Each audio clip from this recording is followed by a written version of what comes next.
हो सकता है इस पूरी घटना के पीछे कुछ और ही बात छिपी हो। लेकिन काका, इंस्पेक्टर मान का भी यही मानना है कि हम उसे मृत घोषित नहीं कर सकते। ये केस एक गुमशुदा आदमी का है। बाबुल ने हमें सिर्फ आक्रमण करना नहीं सिखाया देविका, बल्कि पूरे चक्रव्यूह की रचना करनी सिखाई है। आपके चक्रव्यूह का अभिमन्यु तो पहले ही द्वार पर अपना दम तोड़ देगा। सब्र करने से उसका परिणाम जरूर आता है। बौजी, तुमने भी तो सब्र किया ना। रमेश आया और ना ही उसकी कोई खबर आई। अगर वो अपनी मर्जी से कहीं गया है तो अपनी सारी चीजों को तहस नहस कर क्यों जाएगा, और मेरी मूर्ति लेकर क्यों जाएगा, जबकि उसने खुद कहा था कि वो किसी और शिल्पकार की है। हेम जी, ऐसा भी तो हो सकता है कि संतराश कहीं अपने रिश्तेदारों के यहाँ चला गया हो। नहीं बारी, ये मुमकिन नहीं है, क्योंकि उसकी बातों से ऐसा लग रहा था जैसे वो काफी दिनों से वहीं रह रहा है। उसे उस जगह से ना ही कोई लगाव था और ना ही कोई परेशानी। इस तरह से उस जगह को बदल देना, ये बात मेरी समझ में नहीं आती। और फिर मेरे पास ऐसा कोई जरिया भी नहीं कि मैं उस तक पहुंच पाऊं। वो ऐसी सुनसान जगह पर रहता था जहां आस पड़ोस में कोई नहीं रहता था। कुछ दूर पर एक बस्ती थी, शायद उन लोगों को उसके बारे में जानकारी हो।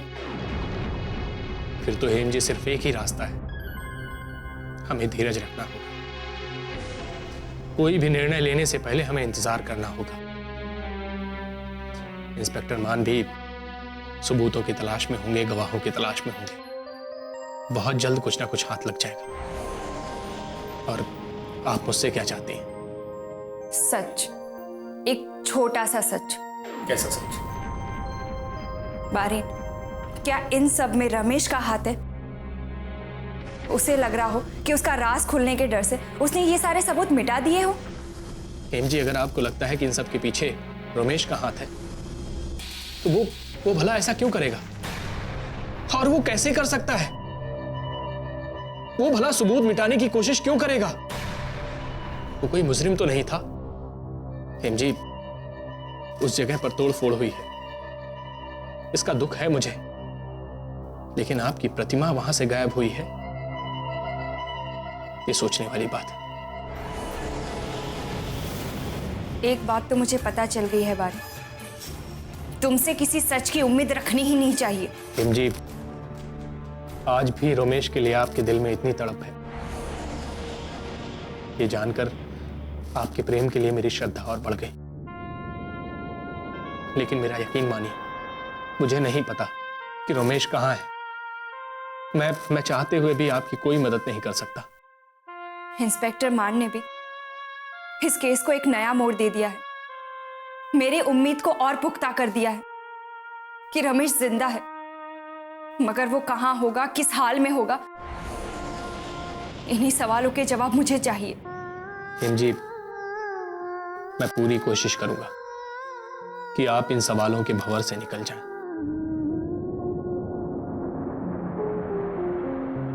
आई होप बारी कि इस बार तुम मेरी कुछ मदद करो।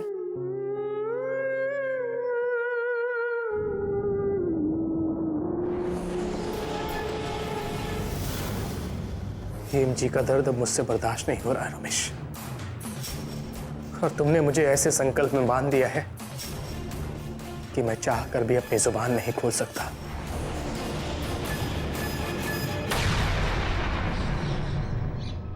हाँ जी, तो आपका कहना है कि आप मर चुके हैं और फिर भी आप खड़े होकर यहाँ मुझसे बातें कर रहे हैं? जी बिल्कुल। मैं आपको कितनी बार समझा रहा हूं, समझने की कोशिश कर रहा हूँ कि मेरी मृत्यु हो चुकी और मुझे मरा हुआ घोषित भी किया है, और मैं तो आपके सामने बातें कर रहा हूँ। बहुत खूब, आप यहाँ खड़े होकर मुझसे बातें कर रहे हैं और मेरे में इतनी शक्ति आ गई कि मैं एक मरे हुए आदमी से बात कर रहा हूँ। वाह वाह, ये तो चमत्कार हो गया। लेकिन एक बात बताइए, आप सुबह सुबह मेरा दिन ही खराब करने क्यों चले आए? अरे भाई भोला, जरा इधर देखो, भूतनाथ जी आए हैं, खुद साक्षात पधारे हैं।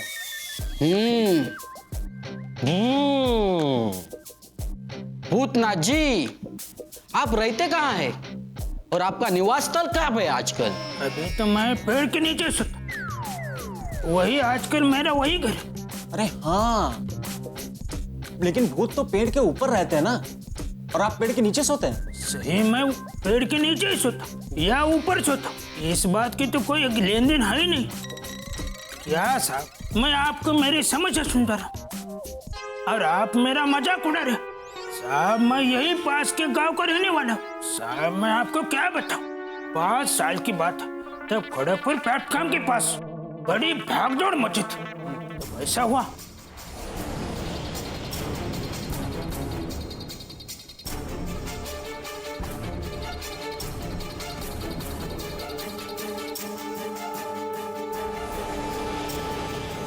और जब आप लौट कर आए तो आपको पता चला कि आपके बेटों ने आपकी संपत्ति हड़प ली और आपको मृत घोषित कर दिया।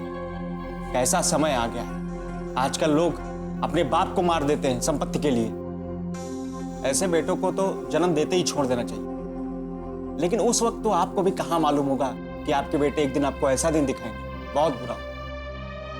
और मेरी बीवी भी कम नहीं है, उसी ने तो मेरा सब कुछ इंश्योरेंस का पैसा लूट लिया।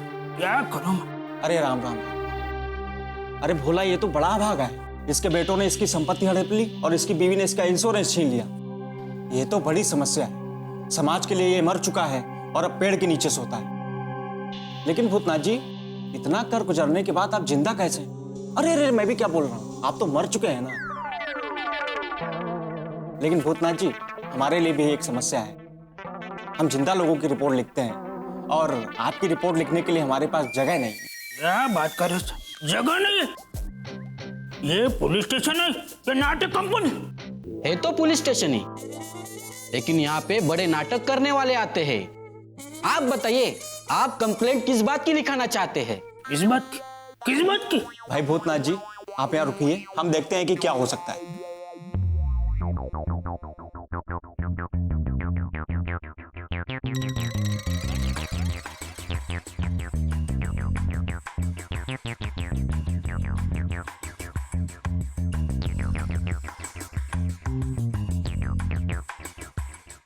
ओहो, ये तो केस मिसिंग पर्सन का है।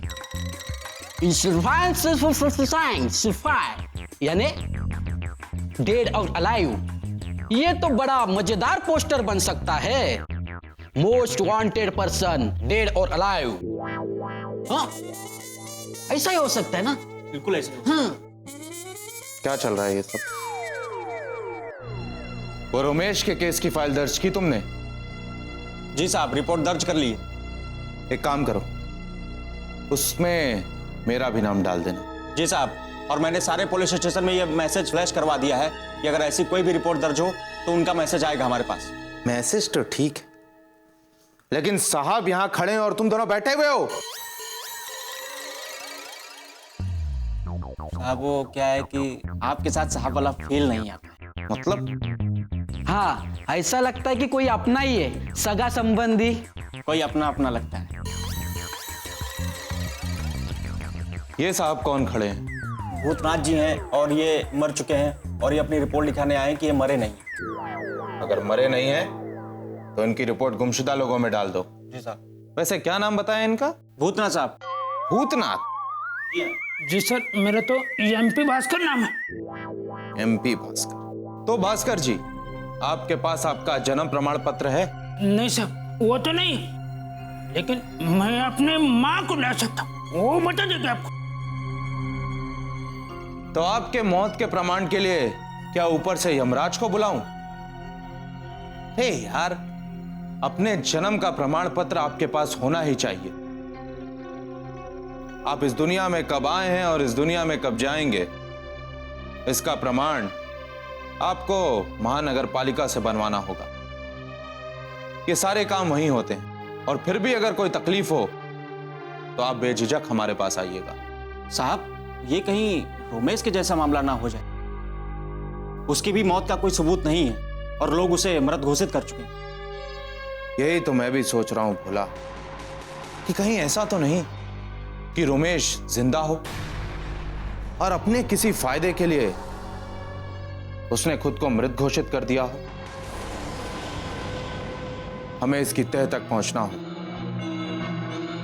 पता करो भोला, कि कहीं ऐसा तो नहीं कि रोमेश की मौत से किसी को फायदा या उसके परिवार के किसी को कोई लाभ? ये बात तो जाननी ही होगी कि कहीं ऐसा तो नहीं कि रोमेश ये सब खुद करवा रहा है,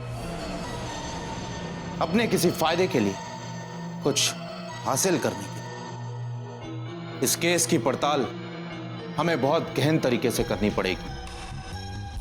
इसकी एक एक बारीकियों को खोज कर निकालना होगा, क्योंकि यह केस अब मेरे अंडर में और मैं इसको सॉल्व करके रहूंगा। मैं इसमें विक्टोरिया जी को न्याय दिलाकर रहूंगा। कोई ना कोई तो जरूर सुनो।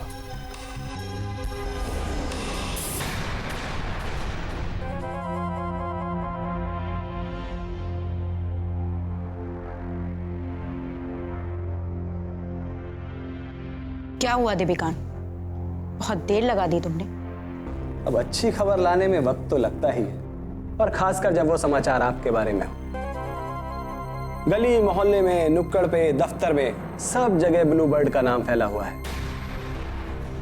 सनसनी बन गया है ब्लू बर्ड। हर अखबार की हेडलाइन है ब्लू बर्ड। ब्लू बर्ड तो हमेशा से ही मशहूर था देविकान। सिर्फ कलकत्ता से ही नहीं, बल्कि दूर दूर से लोग यहाँ अपने दिलों का सुकून ढूंढने के लिए आते हैं। ब्लू बर्ड हर भटके हुए राही को छांव देता है, मगर अब इस आशाने पे खतरे के बादल मंडरा रहे हैं। कहीं इस सुनहरी के हादसे के कारण इसका लाइसेंस ना कैंसिल हो जाए। मर्डर की वजह से थोड़ी आफत तो रहेगी ही। पुलिस को तो थोड़ी भनक चाहिए। यहां तो पूरा भोज मिल रहा है, तो ये कानूनी खेल तो चलना ही है। लेकिन आप इस ताप से बहुत दूर हैं। आप पर आंच नहीं आएगी। आपने अपनी दूरदृष्टि से अपने आप को फिर बचा लिया। सारा कारोबार तो बेनामी है। ये ब्लू बर्ड हमने किसके नाम किया है देविका? जहां तक मेरा ख्याल है वो चाय वाले मजूमदार के नाम से किया। अब तुम एक ऐसा वकील तैयार करो जो खून की तरह इस केस को ही खत्म कर दे, जो बिना शोर किए शांत दिमाग से इस केस को जीत ले। ब्लू बर्ड हमारे कारोबार का एक बहुत ही महत्वपूर्ण हिस्सा है। अगर इसका लाइसेंस जब्त हो गया तो हमारे कारोबार में काफी नुकसान हो सकता है देविकान। एक उपयुक्त वकील है मेरी नजर में। वो बिना ज्यादा बोले केस अपने हक में ला सकता है, लेकिन आदमी थोड़ा टेढ़े किस्म का है। थोड़ा उसूलों और सिद्धांतों पर चलने वाला है। कौन है ये वकील? बारेन। हर टेढ़े आदमी को सीधा करने का तरीका होता है देविका। अगर उसे पैसों से ना खरीदा जा सके तो सीधा उसकी कमजोरी पर आघात करो। हाँ, उसकी एक कमजोरी तो है। कैसी कमजोरी? ये तो कृष्ण का सुदामा है। और इस सुदामा का कृष्ण कौन है? इस सुदामा का कृष्ण है रमेश। रमेश? रमेश ही इसकी सबसे बड़ी कमजोरी है। अगर वो कमजोरी हमारे हाथ में आ गई तो बारेन वही करेगा जो आप चाहेंगे। तो फिर तो समझो कि काम हो गया। क्या ये वकील आनंदों के लिए काम करता है? जी हाँ, और मेरा बड़ा भाई उमाकांत भी इन्हीं के साथ काम किया करता था, मगर आजकल वो जेल में है। ओह, तो इसका मतलब सारी तारें आपस में जुड़ी हुई है। अब तक तो हमें डर था कि ये ब्लू बर्ड का केस हमारे लिए उलझन पैदा कर सकता है। जब इस केस की फाइलें खुलेंगी तो हमें बहुत ही सोच समझ कर कदम रखना होगा। कहीं हमारे हाथों से हुआ ये खून पूरे मामले को ही लाल रंग से ना रंग दे। लेकिन एक बात समझ में नहीं आई ज्वाला जी, सुनहरी को क्यों मारा? उसे मारकर हमें क्या फायदा था? क्योंकि सुनहरी हमारे लिए खतरा बन गई थी देविकांत। खतरा? पैकेट का क्या मतलब है इस केस से? इस पैकेट को हम एविडेंस के रूप में इस्तेमाल करेंगे बुआ। एविडेंस के रूप में?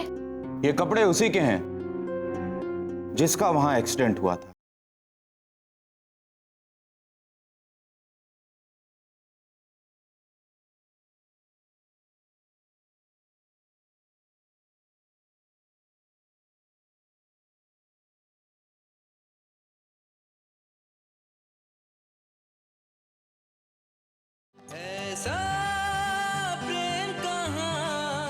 सुनहरी को क्यों मारा?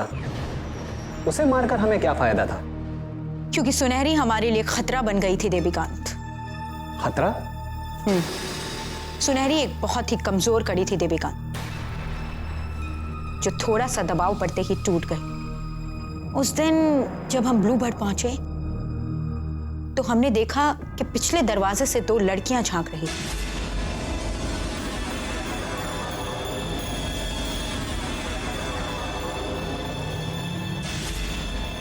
हमारी नजर गिद्ध की नजर है देवीकांत, वो दूर से ही बोटी को पहचान लेती है और ये बोटी हमें खतरा लग रही थी। लड़कियां देख रही थी? मतलब बैरिस्टर साहब की बेटी? हो ना हो, वो आनंदों की ही बेटी थी। उस वक्त हमारे दिमाग में बहुत से प्रश्न उठने लगे कि आखिर ब्लू बर्ड में ऐसी लड़कियां क्या कर रही हैं और फिर वो पिछले दरवाजे से ताक झांक क्यों करेंगी। रुको! फिर हमारे दिमाग में यही ख्याल आया कि जरूर सुनहरी ने ही उन्हें खबर की होगी। देवीकांत, तुमने वो मेंढक वाली कहानी सुनी है? एक बार एक मेंढक को पानी में डाल दिया जाता है और फिर नीचे से आग लगा दी जाती है। जब पानी धीरे धीरे गर्म होने लगा तो मेंढक ने भी अपने शरीर का तापमान उसी के अनुसार बढ़ा दिया। लेकिन जब पानी खौलने लगा तो मेंढक पूरी शक्ति के साथ कूदकर बाहर निकल गया। तुम्हें कुछ समझ आया देविका कि इस कहानी के जरिए हम तुम्हें क्या समझाना चाह रहे हैं? इसका मतलब मेंढक ने सही वक्त पर छलांग मारी। अगर हम सुनहरी को नहीं मारते तो ये फंदा हमारे गले में फंस जाता। पुलिस वहां रोज चक्कर लगाने लगती और फिर इस तरह से हमारे क्लाइंट भी टूट जाते और इससे हमारे कारोबार को बहुत नुकसान हो सकता था। और ये सब नुकसान हमें सुनहरी की वजह से उठाना पड़ता। सुनहरी बहुत ही कमजोर थी देवीकांत। वो वापस लौटने का रास्ता ढूंढ रही थी, जबकि ऐसा तो कोई रास्ता वहां है ही नहीं। सुनहरी ब्लू बर्ड की जिम्मेदारी को नहीं संभाल पाई, इसलिए टूट कर बिखर गई और हमने तो इस बिखरी हुई मुसीबत को ठिकाने लगाया। अच्छा किया आपने। उसकी दूसरी दुनिया तो और खराब थी। एक दूध पीती बच्ची और एक अपंग पति। क्या करती वहां लौटकर? आपने तो उसे मुक्ति ही दे दी। दुनिया में दुख भरे पड़े हैं देवीकांत, मगर समझदारी अपने अपने हिस्से के दुखों को दूर करने में ही है। वो लड़की हमारे लिए दुख और समस्या दोनों बनने वाली थी और इसलिए हमने उस रास्ते को ही बंद कर दिया जहां से दुख आने वाले थे। तभी तो लोग आपके आगे झुकते हैं ज्वाला जी। ऐसी पैनी नजर और पार की बुद्धि की कौन कदर नहीं करेगा।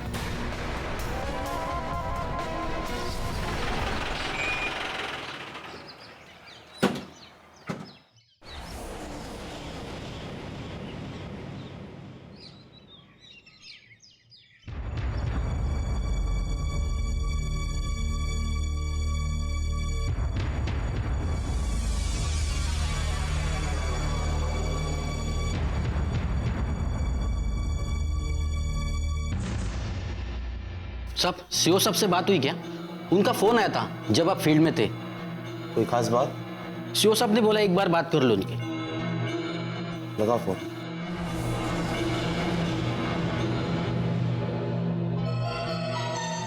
हेलो जैन साहब, हमारे साहब आपके साथ बात करेंगे। Good afternoon sir. जी सर, हमें वो पैकेट मिल गया है और बड़ी मदद होगी सर उससे। जी सर। सर इस केस से ही ताल्लुक रखता होगा सर, लेकिन ये कहाँ मिला, ये घड़ी और ये कपड़ा, इसका कोई पता नहीं चला सर। बेलिया घाट। Okay sir. सर लेकिन ये बेलिया घाट तो साउथ डिवीजन में है और जहां एक्सीडेंट हुआ था वो तो नॉर्थ डिवीजन में, नॉर्थ कोलकाता में पड़ता है। जी सर, हो सकता है सर इसके तार कहीं ना कहीं जुड़े। Okay sir, thank you sir. Okay sir, जय हिंद सर। ओके।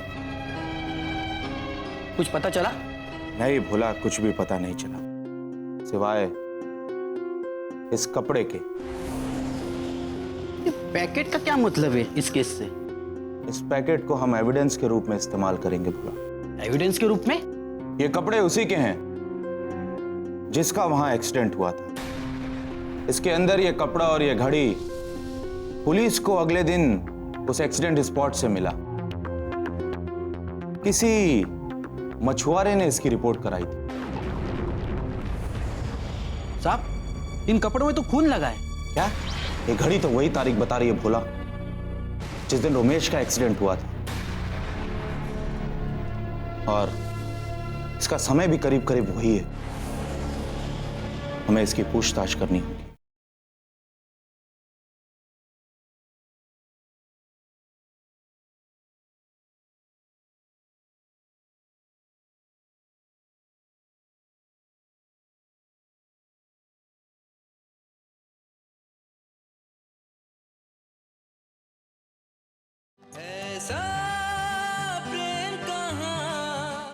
मछुआरे ने इसकी रिपोर्ट कराई थी। साहब, इन कपड़ों में तो खून लगा है। क्या?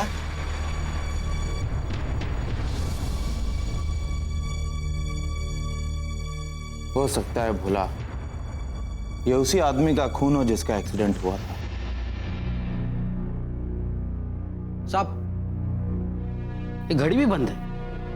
दिखाना। ये घड़ी तो वही तारीख बता रही है भोला जिस दिन रोमेश का एक्सीडेंट हुआ था, और इसका समय भी करीब करीब वही है। हमें इसकी पूछताछ करनी होगी। साहब, मुझे एक बात समझ नहीं आ रही। एक्सीडेंट तो नॉर्थ कलकत्ता में होता, और ये कपड़ों का क्या मतलब है? ये तो बेलिया घाट पे मिले। हमने अंधेरे में तीर चलाया था भोला। हो सकता है सही निशाने पर लग जाए, नहीं तो हमारे पास केस सॉल्व करने के और भी हजारों तरीके हैं। साहब, एक विचित्र बात है, ये जिस किसी के भी कपड़े हैं, उसकी बॉडी कहां पे गायब हो गई? यही तो मैं भी सोच रहा हूं भोला।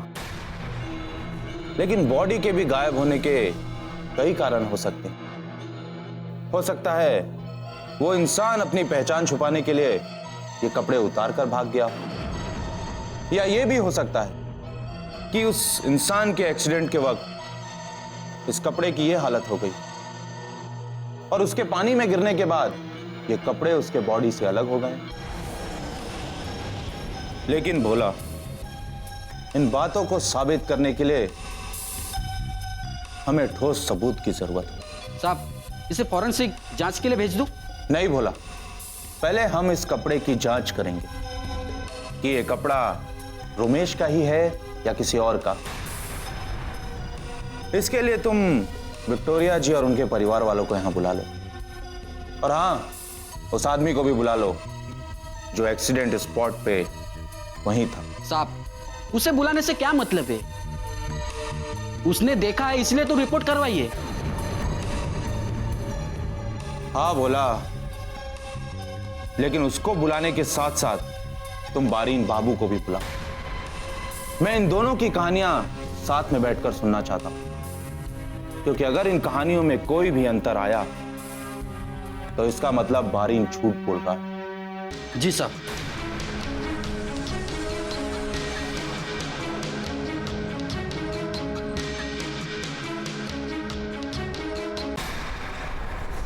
परी, मुझे ना आजकल तेरी बातों से डर लगने लगा है। अरे, कलकत्ता आने के बाद तेरे अंदर लड़कियों वाले कोई लक्षण ही नहीं रहे।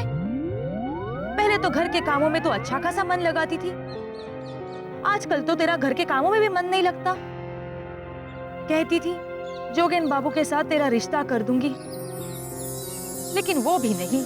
कक्की, तुम्हारे मन में जो आता है तुम कहती रहती हो। मैंने कहा ना, मुझे इन सब बातों में दिलचस्पी नहीं है, तो इसलिए इन बातों पर इतना शोर मत मचाया करो। अरे परी, मेरी बात सुन, मैं तेरे भले के लिए कह रही हूँ। कक्की, मुझे परेशान मत करो।